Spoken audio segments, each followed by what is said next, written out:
So Bismillahirrahmanirrahim, this was the problem that we discussed last time, 10.1. These are the fixed end moments determined from table 9.1, and these are their values. Here we have them in terms of values and directions, and here we have them in terms of values.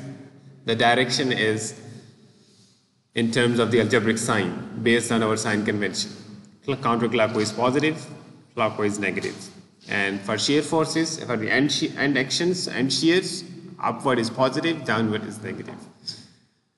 And then next, since both members have same stiffnesses, if you look at this member, both have same I's and L's, so we can give a single name to their member stiffness, EI over L, K1, determined by this expression, making sure you take care of the units.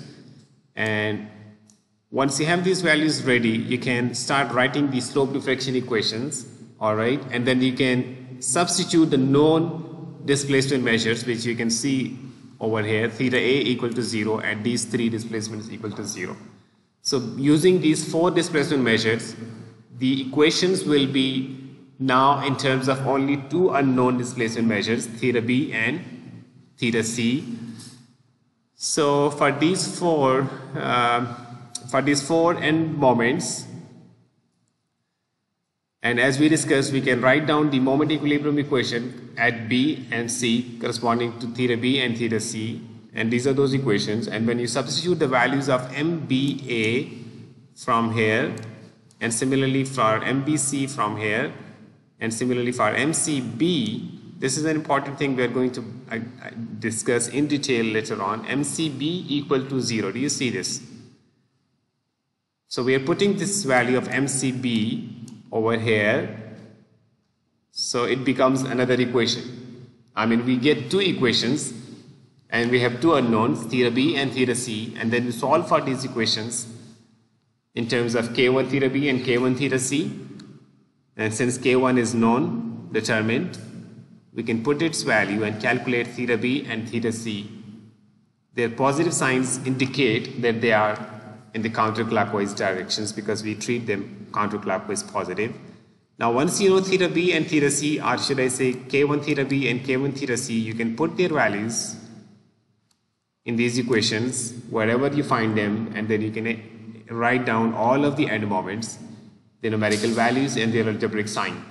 Now their algebraic sign has to be interpreted again based on the sign convention. Counterclockwise acting on the member is positive. So this is how we interpret their signs. This was positive, so it was counterclockwise. This is negative, so it's clockwise, and so on. And once you know the end moments, you have two options for calculating the end shears. Either you can use these simple equilibrium equations. Looking at the free body diagram, you can, just as you determine the directions, you will be able to calculate these end shears for each of the segment, or you can use those slope deflection equations for shear. And just total चार लिखिए ना, MAB, MBA, VAB and VBA. So VAB, VBA, वो वाला जो portion है, that will give you end shears. If you want to use those equations, you can just put the values of K1 theta B and K1 theta C into those equations, and you will be able to calculate end shears from those equations. Or if you like, you can use direct, or you can use equilibrium equations. Agree? So this is based on those equations, slope deflection equations. All values are positive, so all of them would be directed upward.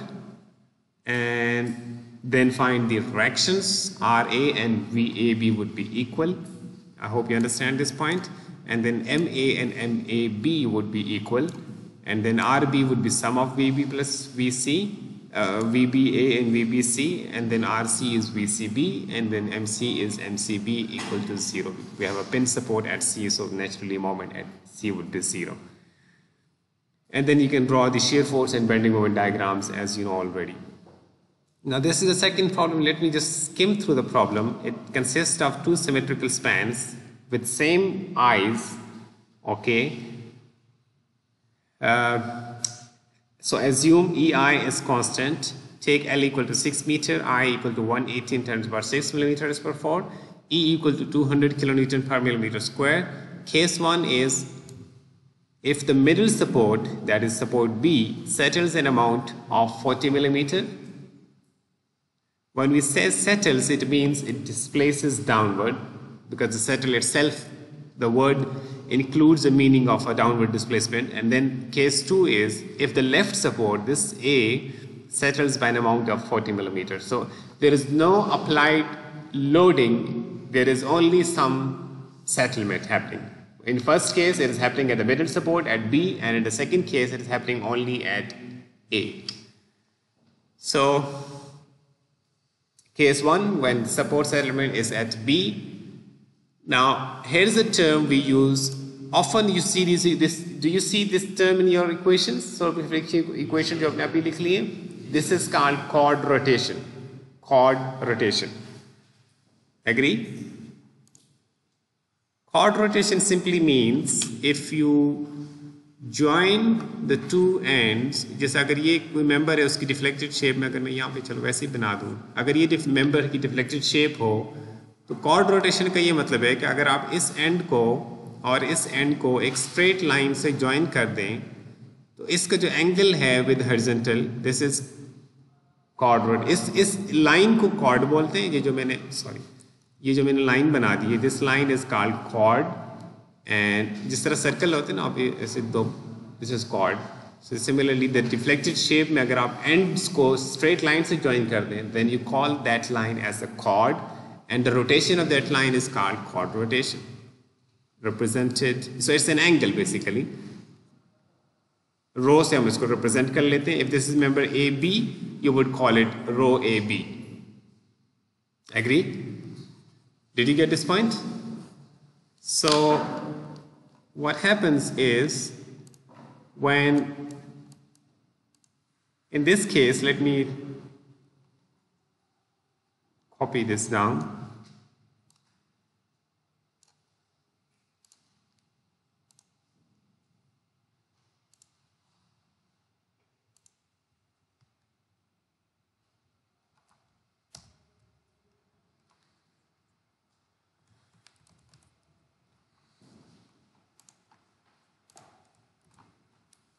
So in this case, if B is settling by a certain amount, for example, B settles to this point, now make sure that you draw the free body diagram keeping in mind the restraints. A and C are restrained against vertical displacement, so they must remain at the same positions. So let me show you how this would look like.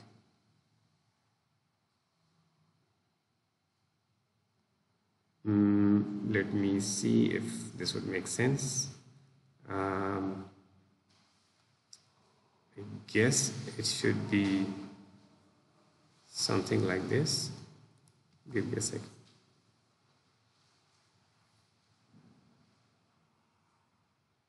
मैं smooth इस तरह की line draw करना चाह रहा था, ठीक?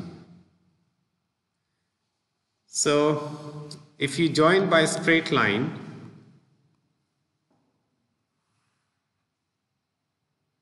this is chord AB. Now its angle with horizontal, this is rho AB. So what do you think? So rho AB, as we already know, we have formula से आपको पता है VB minus VA over L. यही है? और ख़ुद भी आप कैलकुलेट करना चाहें तो कर सकते हैं. ये जो डिफरेंस होगा, ये VB है ना, ये वाला जो मैंने अभी ड्रॉ किया, और VA 0 है. तो जाहिर है अगर आप ये एंगल कैलकुलेट करना चाहते हैं, स्मॉल एंगल के लिए एंगल और टैन इक्वल होते हैं ना, angle and tan of that angle. So इस एंगल और इसका टैन इक्वल होंगे, तो उसको टैन कैसे कैलकुलेट होगा? This perpendicular over this base, ठीक है, ओवर एल आ जाएगा. सो फार्मूले में भी आपको पता है और वैसे भी आपको पता है कॉर्ड रोटेशन ऐसे कैलकुलेट होगी. सो अब आप वैल्यू पुट कर दें. VB इज, इसका मैग्नीट्यूड जो है, ये तो हमने जनरली VB लिखा हुआ है, लेकिन जब हम फार्मूले में पुट करने जा रहे हैं तो अब हम इसको ऐसे लेते हैं कि यहाँ इस पर्टिकुलर, यानी ये जो VB है ये फार्मूले का VB है. यहाँ जो आपको VB नजर आ रही है, इस पर्टिकुलर केस में जो डिस्प्लेसमेंट है, मसलन हमारे केस में इसकी वैल्यू 40 मिलीमीटर है, तो असल में मुझे ऐसे लिखना चाहिए VB की value -40 millimetre minus 0 divided by length was I think 6 metre, 6 metre मुझे ऐसे लिखना चाहिए, लेकिन मैं इसको ऐसे लिखने के बजाय I stick with same symbols. ठीक है, मैं बाद में वैल्यू पुट करूंगा इनमें। एंड सो ये आपको यहाँ पे नजर आ रहा होगा, ये चीज यहाँ पे हुई है। Do you agree now? ये -VB ओवर L बन जाएगा ना। सो इसी तरह से रो BC कैसे कैलकुलेट होगा? इसी तरह से जैसे ये कैलकुलेट किया है, अगर आप इसको स्ट्रेट लाइन से ज्वाइन कर दें, this one,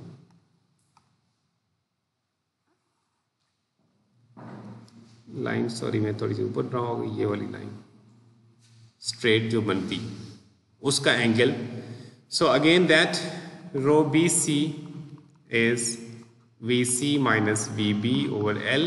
So VC is 0 minus VB is this. Agree? इसलिए आपको यहाँ पे पॉजिटिव साइन नजर आ रहा है। So once these chord rotations are known, again वो जो आपको मैंने अभी पर्ची लिखवाई है, स्लोप रिफ्लेक्शन इक्वेशंस, ठीक है, उनके अंदर अब आप देखते जाएं हम क्या क्या पुट करने जा रहे हैं। आपके ख्याल में थीटा ए, अच्छा इस केस में हमने ये डिस्कस नहीं किया कि इसके अंदर डिस्प्लेसमेंट मेजर्स कौन से नोन है और कौन से अननोन है, बताएं। 0 और थीटा ए अननोन, VB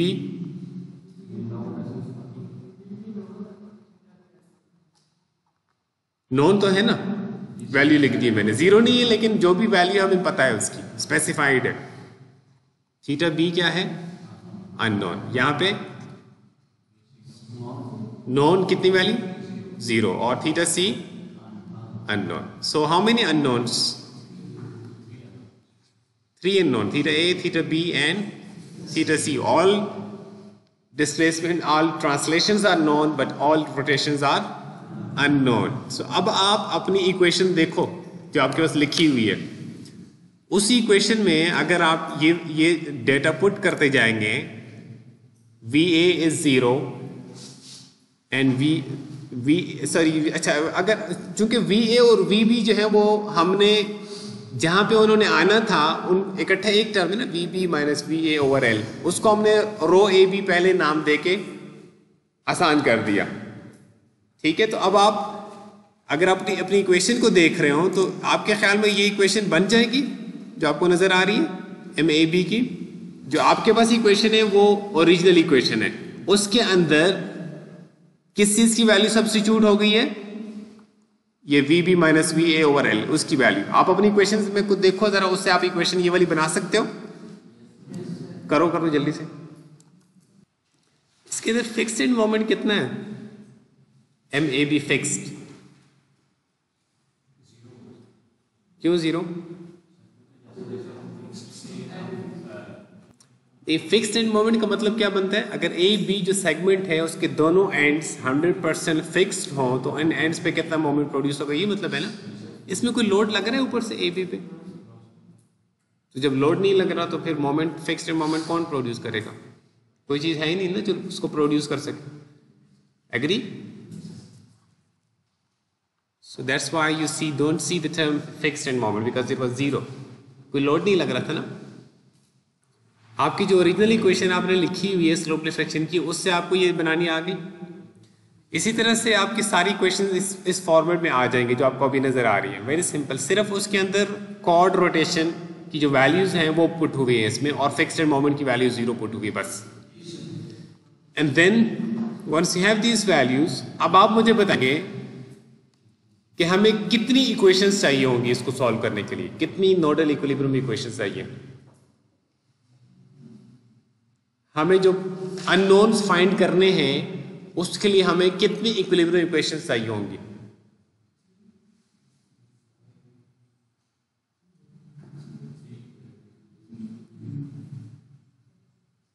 थ्री। कौन कौन सी, कहां किसके करस्पॉन्डिंग?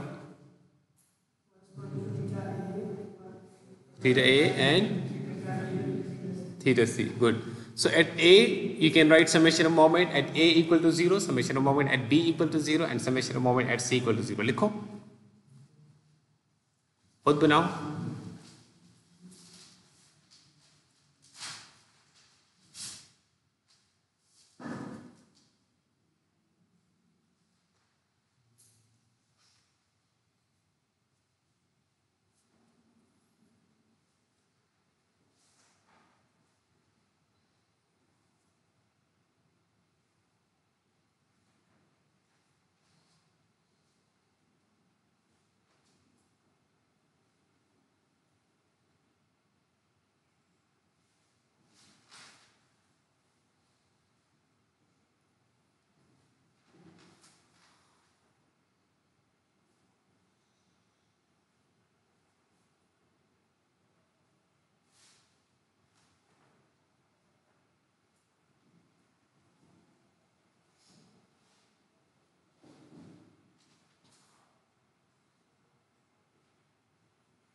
हो गया.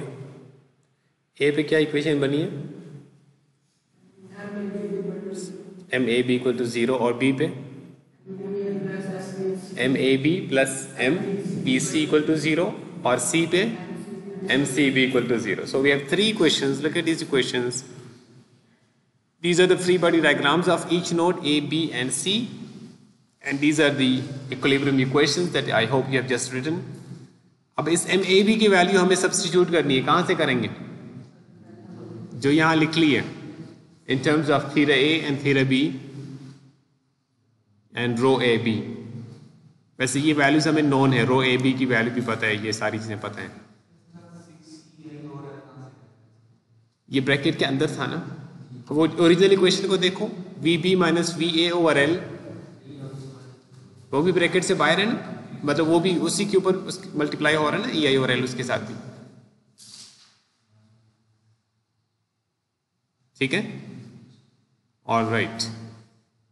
So when you put the values of these end moments into these equations and then you simplify them, you should be able to write down these equations. ये वाली ये किसके फॉर्म में आ रही है? थीटा ए, थीटा बी, और जो रोज की जो वैल्यूज थी वो भी यहाँ से पुट की हमने, रो ए बी और रो बी सी की, वो किस फॉर्म में? वी बी और एल की फॉर्म में. So that's why you see theta A, theta B and V B and L. अब इसको नेक्स्ट स्टेप क्या होगा आपके ख्याल में? What should be the next step? किसकी वैल्यू? अब वो पुट हो गई है, ये वाली इक्वेशंस बन गई. What should be the next step? मतलब वी बी समथिंग नोन, चाहे वो एक वेरिएबल के फॉर्म में नजर आ रहा है, but that is something we know its value. किसी भी वक्त हम वैल्यू पुट करके उसको गायब कर सकते हैं. Yes, you need to solve these 3 equations simultaneously. I mean, you have to extract the values of theta A, theta B and theta C. So these are those values.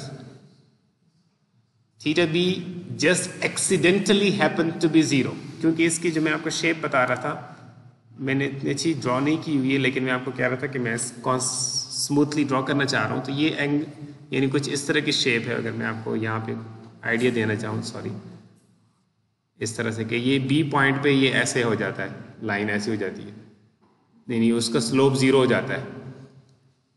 समझ रहे हैं आप इसको? थीटा बी की value, theta B restrain नहीं था, लेकिन symmetry की वजह से दोनों साइड पे सेम आई था, सेम आई इस तरफ भी, सेम लेंथ इस तरफ भी इस तरफ भी, उस वजह से जब बी नीचे डिस्प्लेस हो गया था तब बी पॉइंट पे जो स्लोप बन रही थी लाइन की वो जीरो बन गई। ठीक है, रेस्ट्रेन होने की वजह से जीरो नहीं है, this should be clear to you. यानी वो तो कोई फिक्स होती सपोर्ट तो फिर उसको रेस्ट्रेन कर सकती थी ना। So theta B happen to be zero. ठीक है, कैलकुलेशंस के बाद ये आंसर आया, it was an unknown and we found its value that it is zero. So theta A and theta C, there is also sort of a relationship between these two, but I mean they differ only by the signs, minus and plus. So once you know the values of theta A, B and C, you can put these values back over here into these equations, and then you can find out these end moments. Agree? MBA, MAB क्यों नहीं लिखा?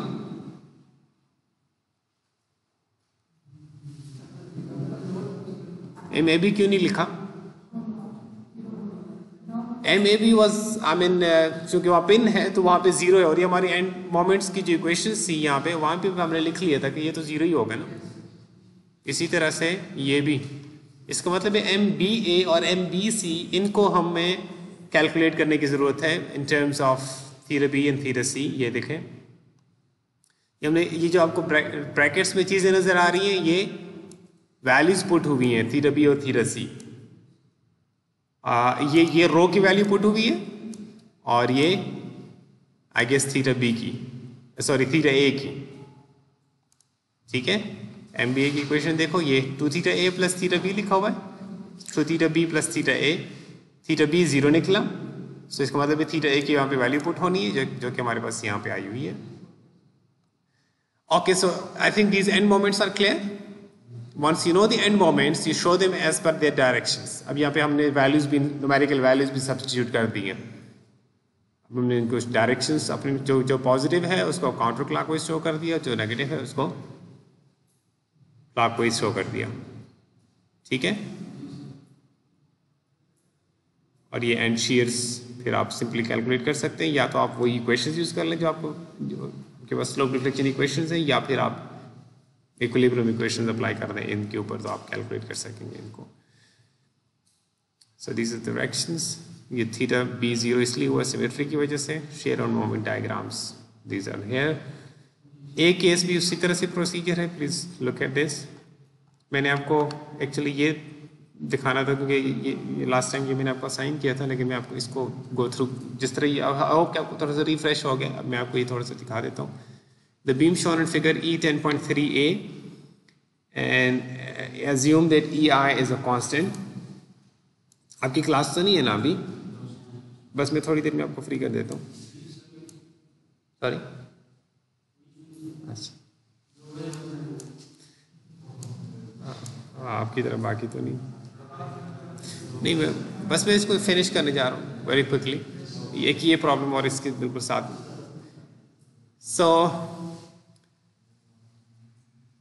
लेकिन मैं आपसे पूछूंगा, अब आप जितना टाइम लगाएंगे उतना टाइम लगेगा, ठीक है? नहीं, मैं जल्दी ख़त्म कर रहा हूँ, मैं ज़्यादा, अगर आप नहीं ख़त्म करेंगे तो फिर अलग बात है, लेकिन मैं जल्दी ख़त्म करना चाह रहा हूँ। मुझे बताओ पहला स्टेप क्या होगा? Identify unknown displacement measures. लेकिन इस पर्टिकुलर, ये आप कर सकते हैं जो भी आपने बताया ना, यू कैन डू दिस। लेकिन इस स्टेप में मैं आपसे एक चीज़ पूछने जा रहा हूँ। आपने ये मैकेनिक्स एंड मटेरियल के अंदर से आपने पढ़ चुके हैं।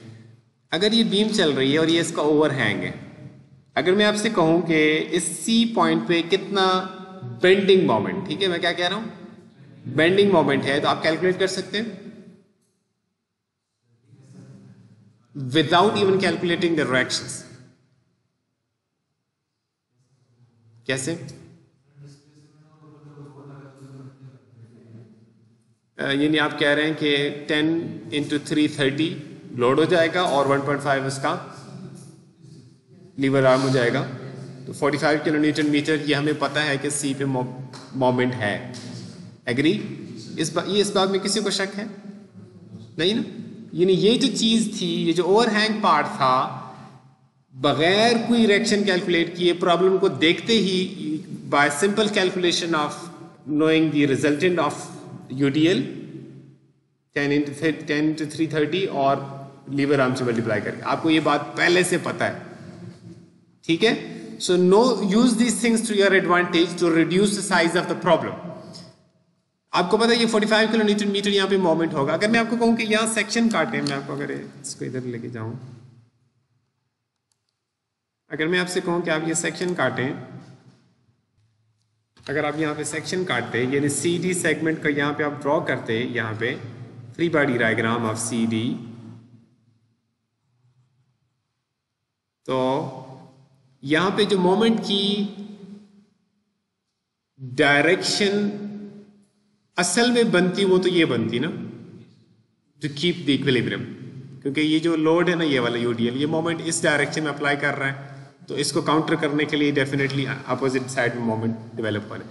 लेकिन हम चूंकि इस पर्टिकुलर सिनेरियो यानी स्लोप डिफ्लेक्शन मेथड के अंदर एंड मोमेंट्स को काउंटर क्लॉकवाइज कंसिडर करते हैं positive when they are acting on the member, तो इस वजह से हम इसको ऐसे डील करेंगे, हम इसको, अभी ये क्लॉकवाइज साइन में नजर आ रहा है ना, हम इसको शो ऐसे करेंगे, इसका नाम एम क्या बनेगा, सी डी, और हम कहेंगे इसकी वैल्यू क्या है,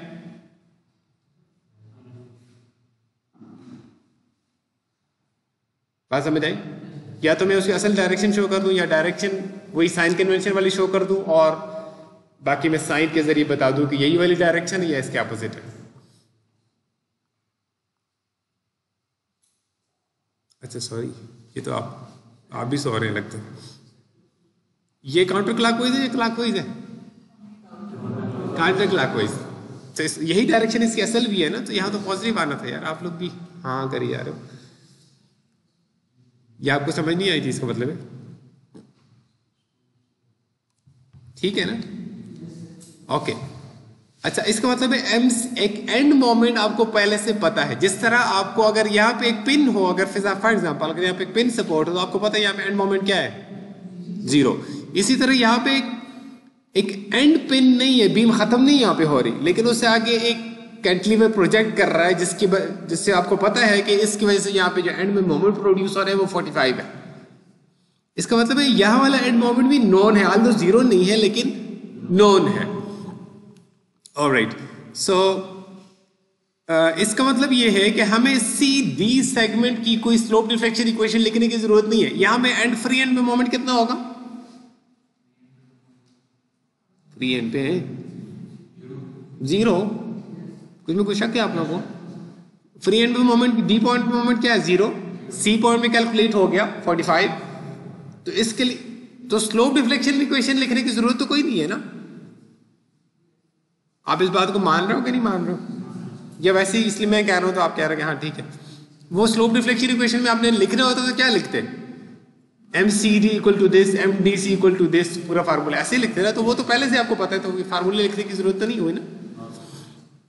इसका मतलब सिर्फ बस इसमें यही पॉइंट डिफरेंट है। वो लास्ट टाइम मेरे ख्याल यही इसी तरह का सवाल मैंने एग्जाम में दिया था, तो वो सारे ही कह रहे थे ये तो आपने करवाया ही नहीं है, इसमें यही था बस, ठीक है। यानी इसका मतलब है कि स्लोप डिफ्लेक्शन इक्वेशंस मुझे आज सी डी सेगमेंट इसके लिखने की जरूरत ही नहीं है। जो पहले 2 सेगमेंट है ए बी और बी सी, इन्हीं की इक्वेशंस मैंने लिखनी है, और उनमें कौन कौन से नोड्स आएंगे। अभी मैं नोड्स को पूछ रहा हूं, सेगमेंट्स मैंने कौन कौन से कहे, ए बी और बी सी, नोड कौन कौन से आएंगे, ए बी और सी। इस और हर नोड पे कितनी डिस्प्लेसमेंट मेजर्स हैं, पॉसिबली 2, उनमें से कुछ नोन हो सकते हैं, कुछ अननोन हो सकते हैं। अब आप मुझे बताओ वी ए क्या है, 0, और थीटा ए 0। यहां तो काम आसान है, यहां देखो वी बी ये भी 0, लेकिन ये नहीं हमें, सॉरी ये नहीं हमें पता। इसी तरह यहां देखो 0 और थीटा सी का हमें नहीं पता, सॉरी अननोन। सो अननोन क्या कौन कौन से हैं? थीटा बी और थीटा सी। इसलिए मैं कह रहा हूं पहले यहां स्टार्ट करो, अननोन डिस्प्लेसमेंट मेजर्स को आइडेंटिफाई करो। अच्छा, आप मुझे बता सकते हैं कि मैंने इसकी बात क्यों नहीं की, वीडी और थीटा डी की बात क्यों नहीं की है? वो दोनों अननोन्स हैं, अननोन है ना, हमें नहीं पता ये कितना डिस्प्लेस होगा नीचे।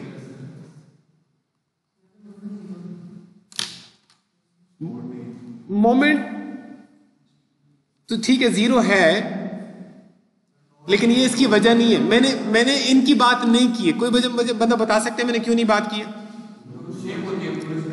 मैंने इक्वेशंस कौन कौन सी लिखनी होगी? मैं आपको एंड मोमेंट्स वाली इक्वेशन, एक मैंने एम ए बी लिखना होगा, एक आगे बी ए लिखना होगा, और आगे लिख बताओ बी सी लिखना होगा, और क्या लिखना होगा? एम सी बी लिखना होगा। अच्छा, आगे और कुछ लिखना होगा? मैंने शुरू में इसलिए क्या कहा कि सी डी की इक्वेशन लिखने की आपको जरूरत नहीं है। अच्छा, ए बी की इक्वेशन थीटा ए और थीटा बी की फॉर्म में होगी ना, और इसमें वी ए और वी बी की फॉर्म में होगी, इन चार की फॉर्म में होगी, ये भी इसी फॉर्म में होगी। What about this? Theta B, theta C, V C और वी बी इनकी फॉर्म में होगी, ये भी इसी की फॉर्म में होगी। कहीं पे वी डी और थीटा डी आ रहा है? नहीं आ रहा ना, और हमारा काम इन्हीं के साथ है, ऐसे ही है ना। तो इसका मतलब है हमें although VD and theta D are unknown, but since we don't need these two displacement measures in our end moments equation, so we don't need to worry about them. ये बात आपको समझ आ गई?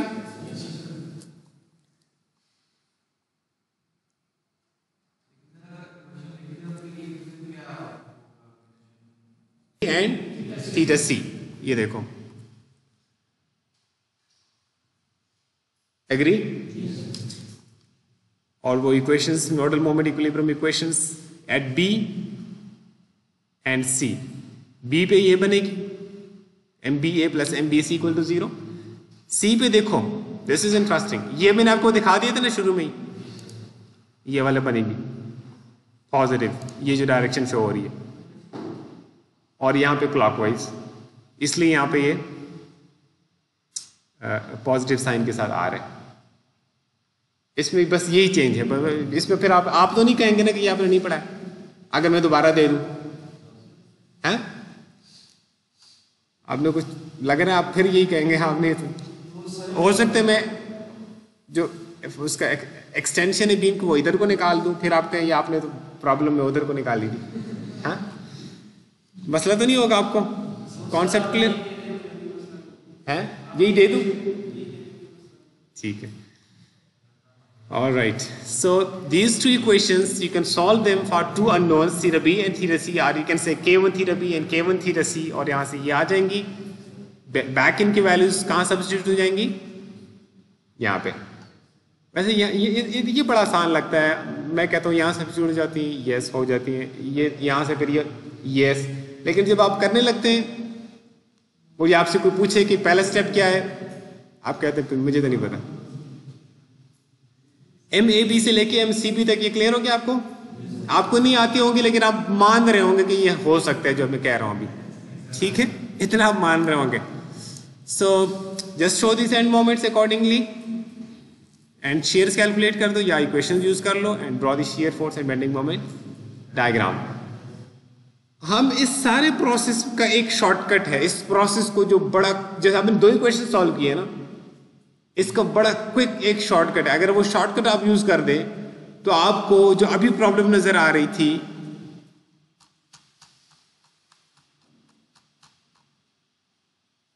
सॉरी इसमें तो नहीं, लेकिन किसी और जगह पे जो इससे पिछली प्रॉब्लम थी, वो एक सिंगल इक्वेशन में रिड्यूस हो सकती है। जैसे आप इक्वेशन लिखते हैं ना कि ये इक्वेशन है, इसमें एक अननोन है और यहां से आंसर निकला है। This what we can do if you apply one quick shortcut.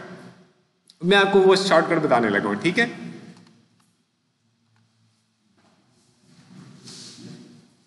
ये मैंने टाइम जो लगाया ना वो आपकी रिवीजन की वजह से लगाया, आप पढ़ के नहीं आए थे। वो जो आपने घर में नहीं पढ़ा था ना वो आप इधर पढ़े अभी पहले आधा पौना घंटा, ठीक है। तो अब आप समझ लें कि वो पहले आप घर में थे, अब आप उसके बाद फिर आप क्लास में आए जब मैंने ये वाला प्रॉब्लम शुरू किया, ठीक है। तो मैंने आपको इसलिए असाइन किया था, आप काम नहीं करोगे।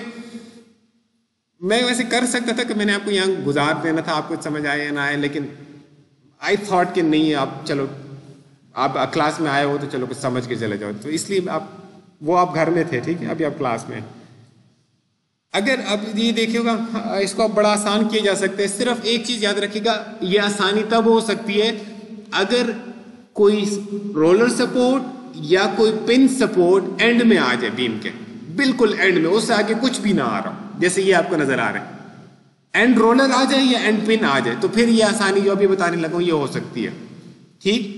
ये जैसे ये नजर आ रहा है, ये एंड रोलर है, ये सॉरी एंड पिन है, ये एंड रोलर है, ये एंड रोलर है, एंड रोलर हो या एंड पिन हो एक ही बात है।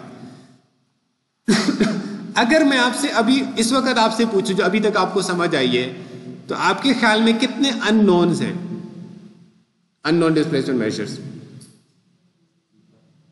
Theta A, theta B, theta C, 4 unknowns हैं। इसका मतलब है अगर इस तरह का प्रॉब्लम आपको सॉल्व करना पड़ जाए और आपको शॉर्टकट ना आता हो तो आपको 4 इक्वेशंस साइमल्टेनियसली सॉल्व करेंगे, फिर आप कहते हैं टाइम शॉर्ट था, ठीक है। तो टाइम शॉर्ट नहीं होता, आपका नॉलेज शॉर्ट होता है, आपको जो प्रैक्टिस है ना वो नहीं हुई होती। आप so this is what you need if you need to solve such a big problem, there is a quick way to solve this problem, maybe to reduce it to half, 4 की जगह सिर्फ 2 equations. let's see how। Basic concept वही है। Let's look at the free body diagram of each node A, B, C and D, और ये and members के ऊपर आप इस तरह से शो करेंगे जो आपको नजर आ रही है। 3 मेंबर्स है ना, A, B, B, C and C, D. Member पे ऐसे एक्ट करेंगे और नोड्स पे जैसे आपको नजर आ रही है। ये एम ए बी, अगर हम इक्वेशंस लिखना शुरू हो जाएं तो क्या लिखेंगे? M A B, M B A, M B C, M C B, M C D, M D C, 6 equations लिखेंगे ना। अच्छा, उनमें से पहली क्या होगी? M A B equation. ये जो आपको नजर आ रही है एग्जैक्टली वही इक्वेशन है जो आपकी पर्ची पे लिखी है, ठीक, ये वाली। और हमें ऊपर ये भी पता है कि यहाँ पे एक पिन सपोर्ट है ना। तो जब हम इसकी इक्वेशन लिखेंगे, ये नोडल इक्विलिब्रियम इक्वेशन, तो हमें पता होगा M A B is equal to 0।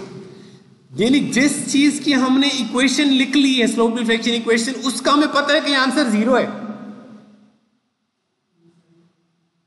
Agree? इसका मतलब है यहां से कोई सिंप्लीफिकेशन निकल सकती है। Let's see how.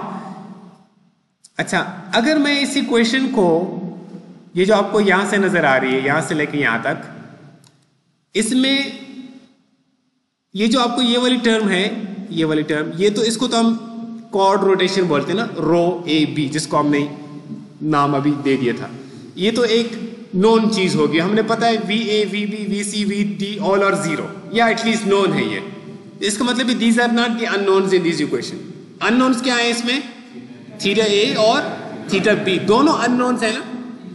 अच्छा, मैं आपसे पूछता हूं, अगर मैं इस इक्वेशन के अंदर जो 2 अननोन्स हैं, मैं इस इक्वेशन को इस तरह लिख सकता हूं कि मैं जो एक अननोन है उसको अलग कर दूं, बाकी एक तरफ आने दूं।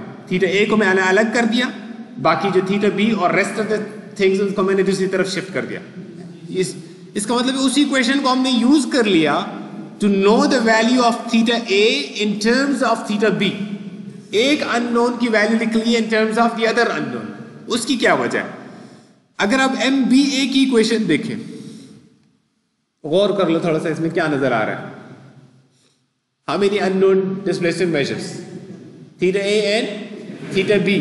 और ऊपर जो इक्वेशन थी ये वाली, एक इसमें नोडल इक्विलिब्रियम इक्वेशन आ रही है और एक इसमें एंड मोमेंट का, यानी एम ए बी का रिलेशन विद डिस्प्लेसमेंट मेजर्स। ये जो नजर आ रहा है, this is the relation of M A B with the nodal displacement measures, theta A, theta B, so on. और आगे जो इक्वल टू 0 लिखा हुआ है, M A B equal to 0, ये एक नोडल डिस्प्लेसमेंट इक्वेशन थी। हमने इन दोनों इक्वेशंस को यूज किया और हमने कहा कि यहां से हम थीटा ए को लिख सकते हैं in terms of theta B. अब इसका फायदा क्या है? एम बी ए की इक्वेशन में दो अननोन्स हैं, थीटा बी और थीटा ए। अगर मैं थीटा ए की जगह पे ये वैल्यू लिख दूं तो ये वैल्यू थीटा बी की फॉर्म में, तो ये सारी इक्वेशन थीटा बी की फॉर्म में नहीं हो जाएगी।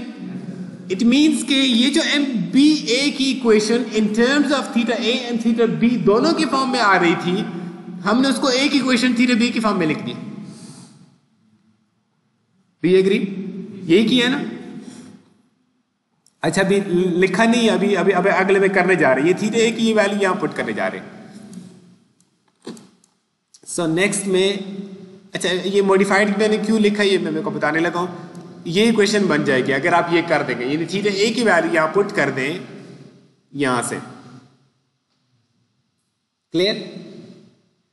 सो एम बी ए, अब जरा देखिए यकीन आ रहा है ना कि थीटा बी की फॉर्म में ही है, बस थीटा ए की फॉर्म में नहीं है। इसका मतलब ये हुआ कि अगर मैं एम बी ए कैलकुलेट करना चाहूं तो मुझे सिर्फ थीटा बी चाहिए, isn't it? I don't need to know theta A, क्योंकि वो मुझे जरूरत नहीं है ना। एम बी ए को मैंने in terms of theta B only लिख दिया। पहले क्या था, ओरिजिनली थीटा ए और थीटा बी दोनों पता होंगी तो ये कैलकुलेट हो सकेंगे। अब मैंने क्या कर दिया, सिर्फ एक अननोन थीटा बी की फॉर्म में लिख दिया। ये सहूलत क्यों पैदा हुई?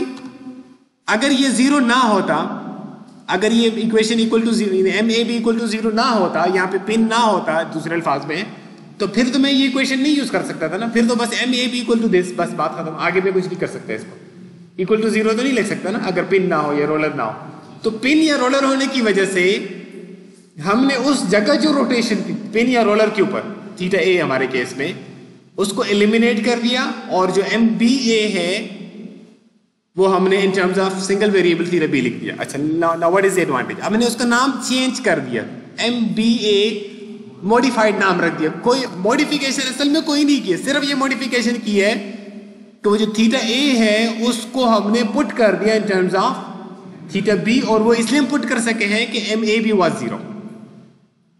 क्लियर? और वो क्यों जीरो था? क्योंकि एंड में पिन लगी हुई थी सपोर्ट, या कोई एंड रोलर लगा होता। Now next look at this, presence of a pin or roller at A reduces the rotational stiffness at B from 4 EI over L to 3 EI over L।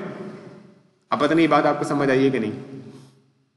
MBA की equation generally अगर हम देखें, MBA का relation with only theta B अगर आप गौर कर लें, बाकी छोड़ दें, MBA का relation with only theta B, यानी थीटा बी के साथ क्या कांस्टेंट आ रहा होता है MBA की इक्वेशन में 4 आता है कि नहीं आता? अगर आप इसको मल्टीप्लाई कर दें 4 EI 1 over L1 into theta B आएगा। यहां पे क्या आ रहा है 3 EI over L1 into theta B.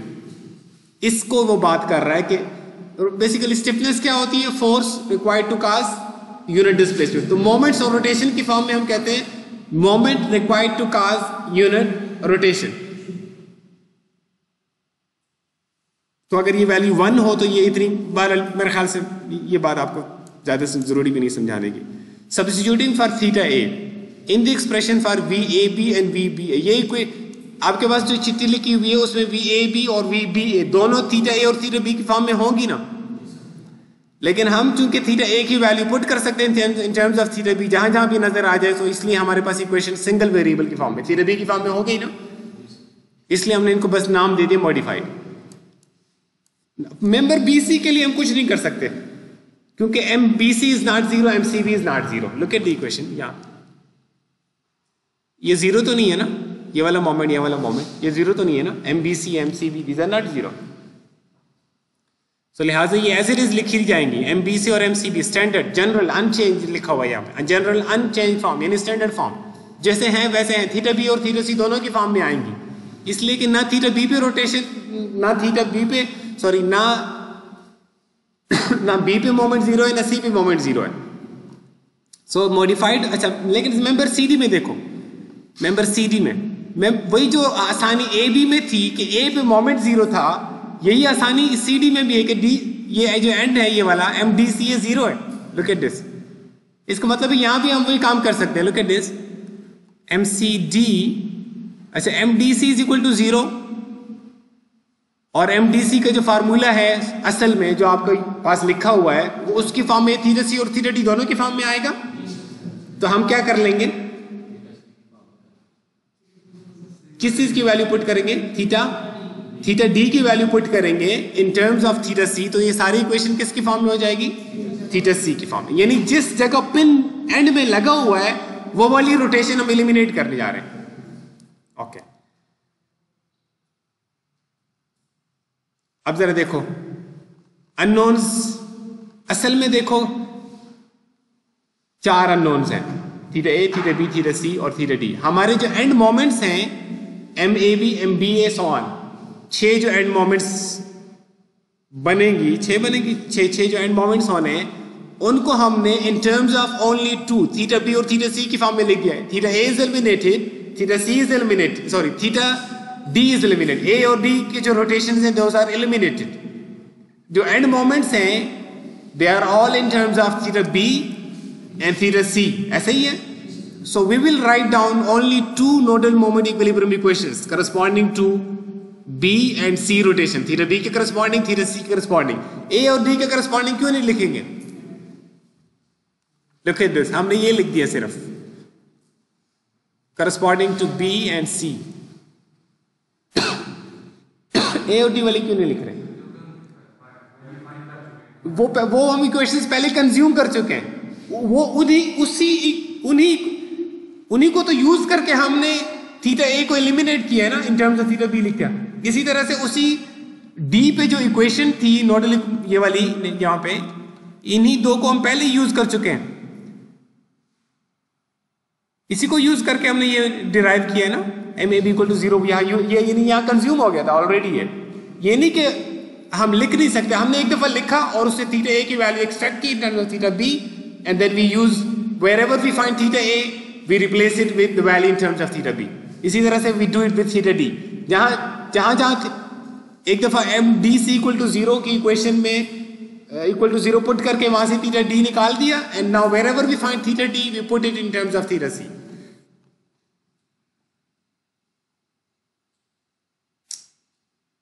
so इसलिए अब 2 नोडल इक्विलिब्रियम इक्वेशंस है, 2 अननोन्स है, थीटा बी होती। असल में अननोन 4 हैं, इक्वेशंस भी 4 हैं, 2 पहले से कंज्यूम कर दिए, 2 अननोन्स को हमने एलिमिनेट कर दिया, फाइंड नहीं किया, एलिमिनेट कर दिया। Clear?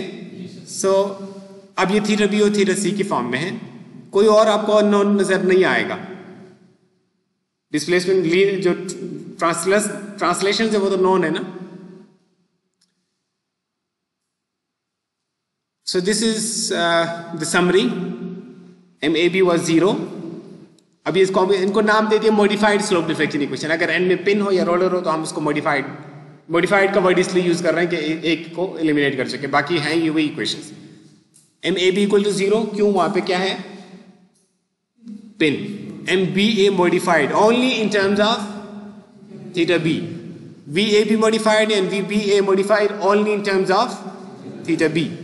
And member C D अगर है जिसमें सी के ऊपर डी के ऊपर एक एंड रोलर है या एंड पिन है, एम डी से वुड बी 0 क्योंकि वहां पे या एंड पिन होगा या एंड रोलर होगा। M C D modified is only in terms of theta C, और similarly V C D modified and V D C modified. Let's have a look at example. मैं आपको ये example करवा रहा हूँ, लेकिन आपने मैं आपको जो पहले सवाल किया हुआ है इसी तरह का मैं आपको बताने लगा हूँ, वो आपने सवाल दोबारा करना है using modified slope deflection equation. उससे आपको पता चल जाएगा कि जो हम अब इस इंफॉर्मेशन को जनरलाइज पहले हमने नहीं किया था, अब हमने जनरलाइज कर दिया। वहां पे हम उसी तरह फिर इक्वेशन सॉल्व कर। Let me show you how this works. ये बीम है, इसमें ए पे क्या है? एंड पिन है ना, फिक्स नहीं है, एंड पिन है। सी पे एंड रोलर। इसका मतलब है वो जो आसानियां हैं वो अब यूज की जा सकती हैं इन 2 सेगमेंट्स के लिए, ए बी और बी सी 2 ही सेगमेंट है, इनके लिए हम modified slope deflection equations use कर सकते हैं। लेट्स सी वो मॉडिफाइड स्लोप डिफ्लेक्शन इक्वेशंस ये हैं। इनकी भी अगर आप बाद में समरी लिख लीजिएगा, ठीक है, इनकी भी समरी लिख लीजिएगा। लुक एट दिस एंड अच्छा फिक्स्ड एंड मोमेंट्स उसी तरह से M A B fixed, M B A fixed.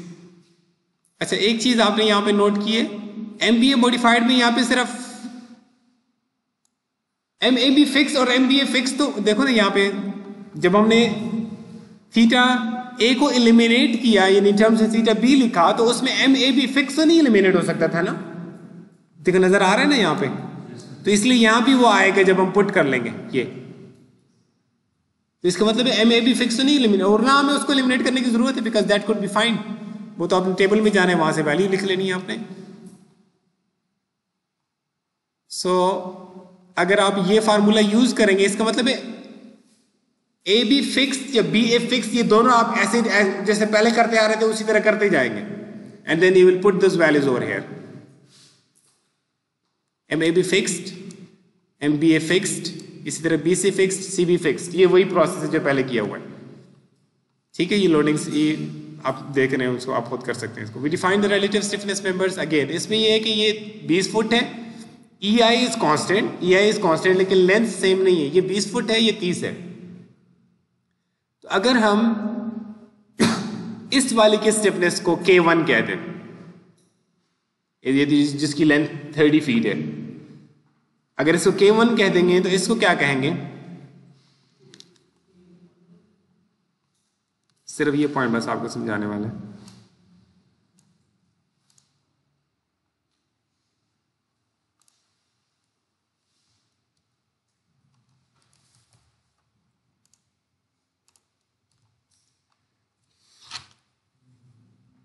अगर इसके स्टिफनेस को मैं K1 कहता हूं तो इसका मतलब है K1 किसके बराबर है,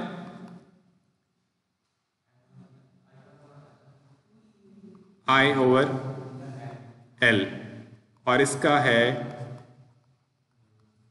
ये, एग्री।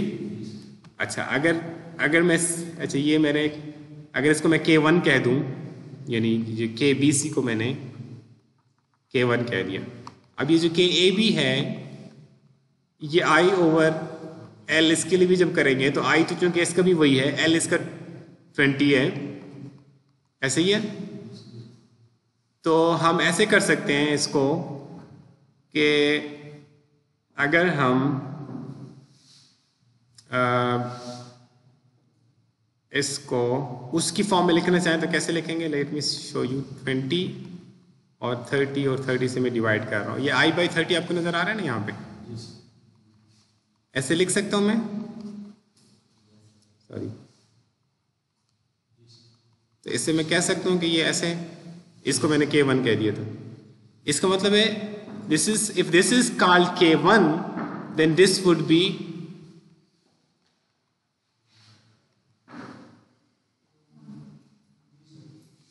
पता नहीं बात समझ आई है कि नहीं, लेकिन मैंने तो बिल्कुल बेस I ओवर L किए दोनों से, नहीं मैंने एक अननोन यूज करना था, एक को K1 कह दिया, दूसरे को उसी की फॉर्म में कह दिया 1.5 K1, बजाय इसके कि मैं अलग अलग कैरी करूं इसको।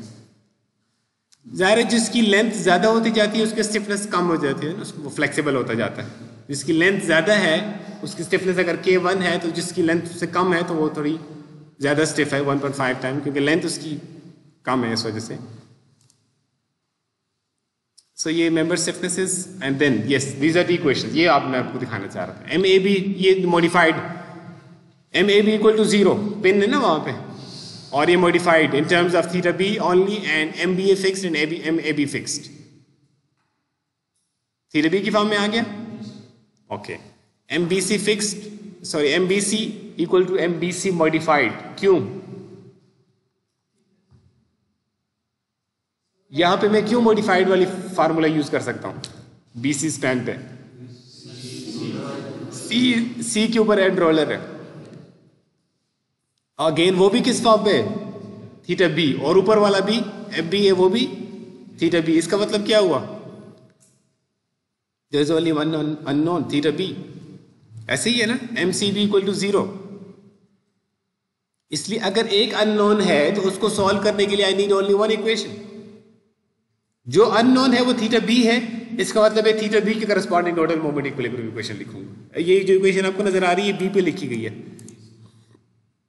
M B A plus M B C equal to 0, theta B की फॉर्म में इक्वेशन बन गई, सॉल्व हो गई। असल में प्रॉब्लम अगर ये ना करते सिंप्लीफिकेशन, तो ये क्या बनता theta A, theta B, theta C, all three were unknown. You would have to write 3 simultaneous equations and then solve them. हमने उनमें से 2 को ऑलरेडी यूज करके दो रोटेशंस को एलिमिनेट कर दिया अपने प्रॉब्लम में से। इस प्रॉब्लम के अंदर हमने थीटा ए और थीटा सी की वैल्यू कहीं फाइंड ही नहीं किया, उनको एलिमिनेट कर दिया हमने। M A B was 0, M C B was 0, सिर्फ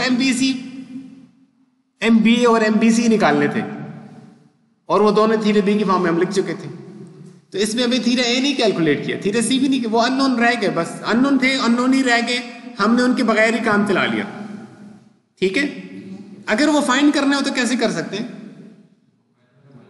यही फार्मूला, मसलन ये देखो, थीटा बी तो पता चल जाएगा ना उसको सॉल्व करने से, तो यहां पुट कर दोगे थीटा बी थीटा ए, अगर आपको जरूरत हो उसकी, तो फिर ये ना कहना क्या आपने तो प्रॉब्लम जो कराया उसमें तो थीटा ए की बात ही नहीं हो रही है। समझ रहे हैं? इसलिए मैं आपको कहता हूं, मैं डेरिवेशन का कहता नहीं हूं आपको, लेकिन आपकी मजबूरी है वो, ठीक, उसके बगैर आपको मुश्किल होगी। ये क्लियर हो गया आपको? मैं आपको आगे, मैं नहीं आगे करवाने जा रहा आपको, ठीक है, मैंने और आगे नहीं करवाना इसमें, सिर्फ मैं आपसे मैं सिर्फ इसको यहाँ पे स्लाइड एक दफा घुमानी है मैंने, कि मैंने आपको पढ़ा दिया है, ठीक है, कर लोगे ये कितने? अगर हम ए पे भी एंड पिन है, बी पे भी एंड रोलर है, हो जाएगा? आप बताओ पहला स्टेप क्या होगा? वो जो सुबह से रट्टा लग रहा है कि अननोन डिस्प्लेसमेंट में, ठीक है, चलो सही है ये बात।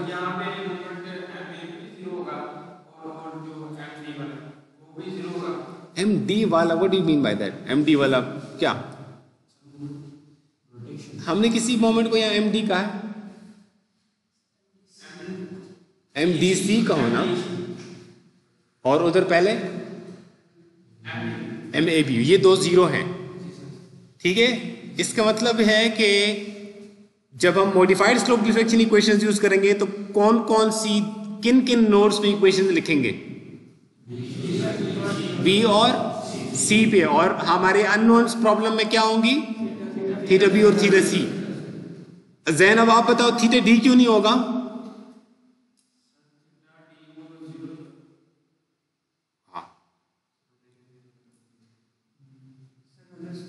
जी आप बताएं। थीटा डी एलिमिनेट कर दिया, 0 नहीं है, there is still an unknown. हम कहते हैं देखो, एक है कि पता चल गया कि ये इसकी वैल्यू इतनी है तो मैंने पुट कर दिया, एक ये तरीका है। एक ये तरीका है कि मुझे इसकी वैल्यू नहीं पता, लेकिन मैं कहता हूं नहीं भी पता तो मैं सॉल्व कर लूंगा फिर भी।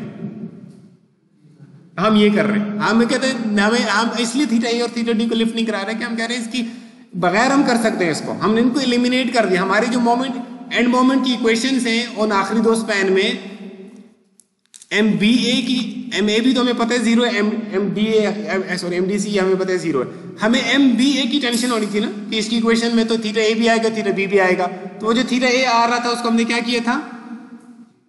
एलिमिनेट। कौन सी इक्वेशन यूज की थी? M A B equal to 0। बस ये आपको मैंने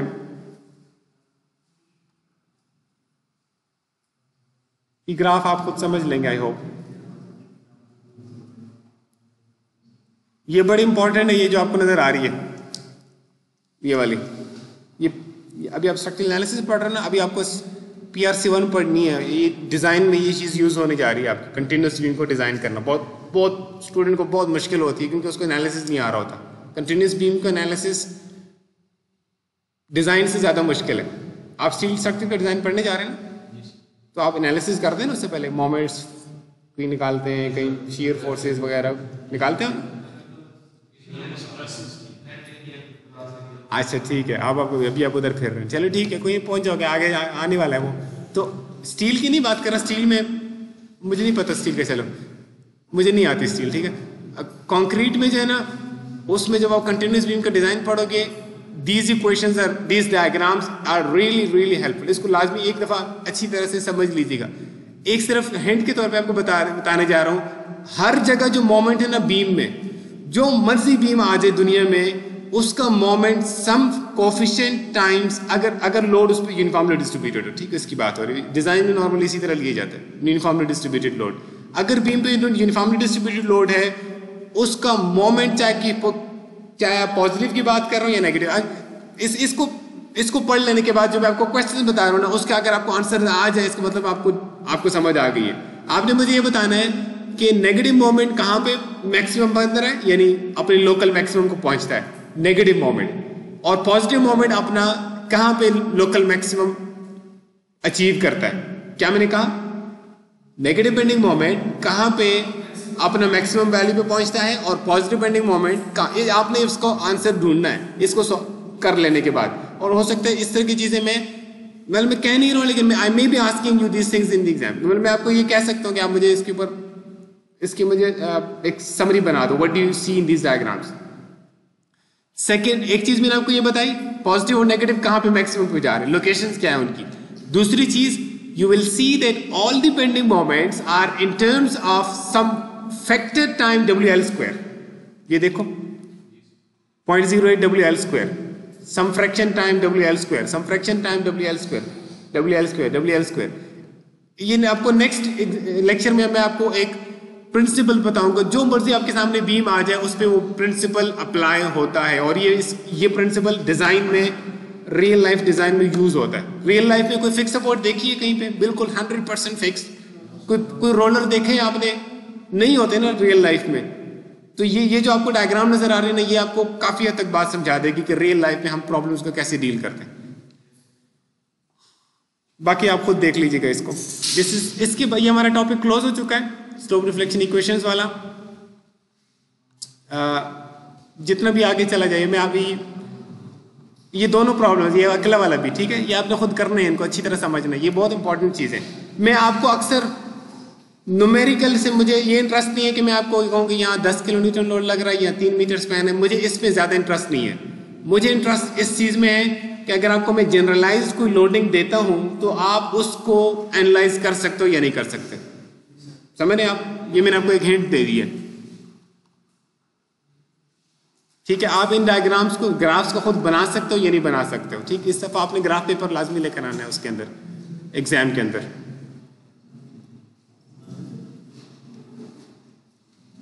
दैट्स इट।